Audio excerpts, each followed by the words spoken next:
யோசுவா அதிகாரம் 11.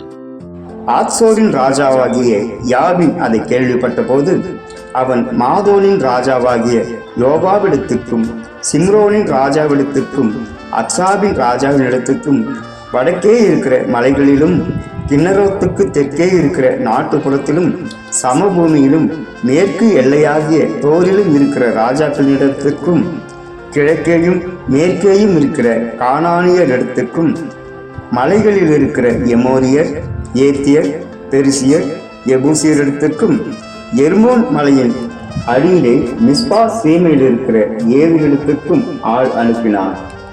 அவர்கள் கடற்கரை மணலைப் போல் ஏராளமான திரண்ட ஜனமாகிய தங்களுடைய எல்லா சேனைகளோடும் மகா ஏராளமான குதிரைகளோடும் ரதங்களோடும் கூட புறப்பட்டார்கள்.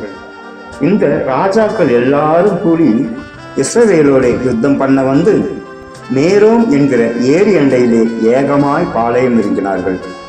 அப்பொழுது கர்த்தர் யோசுவாவை நோக்கி, அவர்களுக்கு பயப்படாயாக, நாளை இந்நேரத்திலே நான் அவர்களை எல்லாம் இஸ்ரவேலுக்கு முன்பாக வெட்டுண்டவர்களாக ஒப்பு கொடுப்பேன். நீ அவர்கள் குதிரைகளின் குதிக்கால் நரம்புகளை அறுத்து அவர்கள் ரதங்களை அக்னியால் சுட்டரிக்க கடவாய் என்றார். யோசுவாவும் அவனோடு கூட யுத்த ஜனங்கள் அனைவரும் திடீர் என்று மேரோம் ஏரி அண்டையில் இருக்கிற அவர்களிடத்தில் வந்து அவர்கள் மேல் விழுந்தார்கள். கர்த்தர் அவர்களை இஸ்ரவேலின் கையில் ஒப்பு கொடுத்தார். அவர்களை முறிய அடித்து பெரிய சீதோன் மட்டும் மிஸ்ரபோத் மாயின் மட்டும் கிழக்கே இருக்கிற மிஸ்பே பள்ளத்தாக்கு மட்டும் துரத்தி அவர்களில் ஒருவரும் மீதி இராதபடி அவர்களை வெட்டி போட்டார்கள். யோசுவா கர்த்தர் தனக்கு சொன்னபடி அவர்களுக்கு செய்து அவர்கள் குதிரைகளின் குதிக்கால் நரம்புகளை அறுத்து அவர்கள் ரதங்களை அக்னியால் சுட்டெரித்தான்.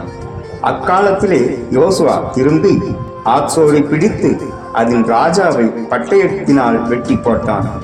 ஆத்சோர் முன்னே அந்த ராஜ்யங்களுக்கெல்லாம் தலைமையான பட்டணமாய் இருந்தது. அதிலிருந்த நரஜீவன்களை எல்லாம் பட்டய கருக்கினால் வெட்டி சங்காரம் பண்ணினார்கள். சுவாசம் உள்ளது ஒன்றும் நீதியானதில்லை. ஆத்சோரையோ அக்னியால் சுட்டெரித்தான்.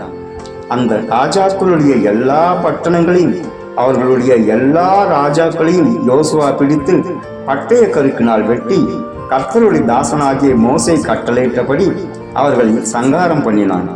ஆனாலும் தங்கள் அரணிப்போடே இருந்த பட்டணங்களை எல்லாம் இஸ்ரவேலில் சுட்டெரித்து போடாமல் வைத்தார்கள்.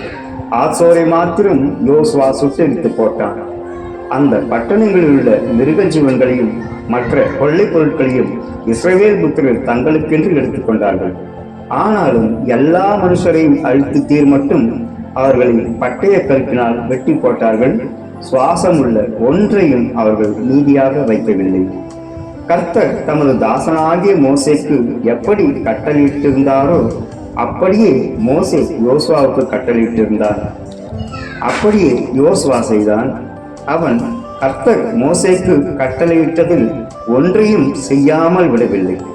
இந்த பிரகாரமாக யோசுவா சேயீருக்கு ஏறி போகிற ஆலாக் மலை துவக்கி லீபனோனின் பள்ளத்தாக்கில் எர்மோன் மலையடியில் இருக்கிற பாகால் காத் மட்டுமுள்ள அந்த முழு தேசமாகிய மலைகளையும் தென் தேசம் யாவையும் கோசேன் தேசத்தையும் சமனான பூமியையும் நாட்டுப்புறத்தையும் இஸ்ரவேலின் மலைகளையும் அதன் சம பூமியையும் பிடித்து கொண்டு அவைகளின் ராஜாக்களை எல்லாம் பிடித்து அவர்களை வெட்டி கொன்று போட்டான்.